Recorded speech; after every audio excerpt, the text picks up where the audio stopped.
સુરતના રાંદેર વિસ્તારમાં યુવકની હત્યા કરવામાં આવી। વહેલી સવારે મિત્રએ જ મિત્રની હત્યા કરી। બાબુનગરમાં 21 વર્ષીય મુન્ના નામના યુવકની હત્યા। મુન્ના પર ચપ્પુના ઘા ઝીકી હત્યા કરવામાં આવી। ઘટનાને અંજામ આપી હત્યારો મિત્ર ફરાર થયો। રાંદેર પોલીસ ઘટના સ્થળે આવી પહોંચી યુવકના મૃતદેહને પીએમ અર્થે મોકલી કાર્યવાહી હાથ ધરી।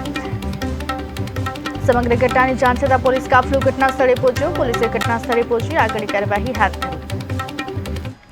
4 રસ્તા મકાઈ પુલ પાસે સવારના સમયે કંઈક પૈસાની લેતી દેતી બાબતમાં ઝઘડો થયેલ છે ને એની અંદર ખૂનનો બનાવ બનવા પામ્યો છે, જેને અંદર ફરિયાદી નજીરભાઈ છે, એમના નાના ભાઈ મુન્ના ઉર્ફે માનસિક નાઓ તથા આ કામના આરોપી જે છે એ ફારૂક મોહમ્મદ અસલમ ઉર્ફે કંડર ફારૂક પટેલ નાઓ વચ્ચે પૈસાની લેતી દેતી બાબતમાં સામાન્ય ઝઘડો થયેલ અને ઝઘડામાં આ કામના આરોપી ઉશ્કેરાઈ ગયેલ અને એને પાસેના ચપ્પુના જેવું હથિયાર હતું એ ચપ્પુનાથી એના સાતડના ભાગે ઘા મારી દીધેલ, જેથી વધારે પડતું બ્લીડિંગ થઈ ગયેલ અને પછી તાત્કાલિક 108ને બોલાવીને સિવિલ હોસ્પિટલમાં લઈ ગયેલ તો ત્યાં સિવિલના ડૉક્ટરશ્રીએ એને મરણ જાહેર કરેલ છે અને હાલમાં આ કામના આરોપી વિરુદ્ધમાં ખૂનનો ગુનો દાખલ કરવામાં આવ્યો છે।